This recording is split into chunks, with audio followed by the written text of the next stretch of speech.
Halo Sobat Mania, kembali lagi di BRC Official. Ada kabar menarik nih mengenai lini belakang PSM Makassar untuk saat ini tak bisa lepas dari sosok Yuran Fernandes.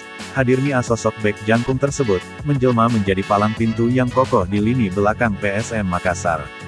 Terbukti dengan catatan clean sheet terbilang apik sepanjang musim.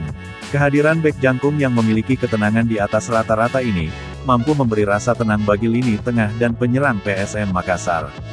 Dengan gaya bermain yang tenang, dan susah dilewati sehingga mampu menghentikan pergerakan para penyerang lawan. Tak heran kalau bek jangkung tersebut selalu menjadi pilihan utama sang pelatih.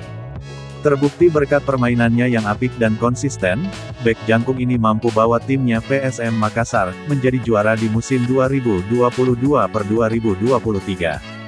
Dan tim ketiga yang paling sedikit kebobolan pada musim 2023/2024 di BRI Liga 1.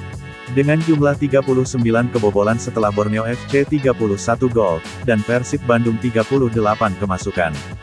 Namun, di balik performa impresifnya, muncul isu krusial, bek jangkung tersebut belum terlihat melakukan perpanjangan kontrak, padahal kontribusinya tak tergantikan. Manajemen PSM diharapkan gerak cepat mengamankan Yuran Fernandes. Pasalnya, kehilangan pemain seperti Yuran Fernandes, tentu akan membuat lini pertahanan PSM jadi pincang.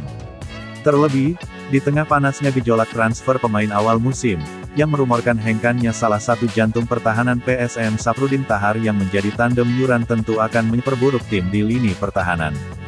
Mencari pengganti Yuran Fernandes yang memiliki kemampuan dan kontribusi yang sepadan bukanlah perkara mudah, apalagi jika melihat minimnya menit bermain yang didapatkan para pemain muda di lini belakang selama Yuran masih menjadi pilihan utama.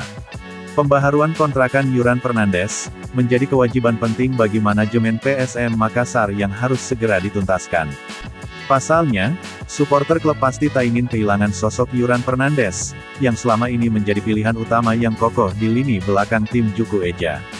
Nah itu dia sobat untuk update kabar hari ini. Bagaimana pendapat kalian sobat? Tulis pendapat kalian di kolom komentar ya sobat, dan jangan lupa like, komen dan subscribe.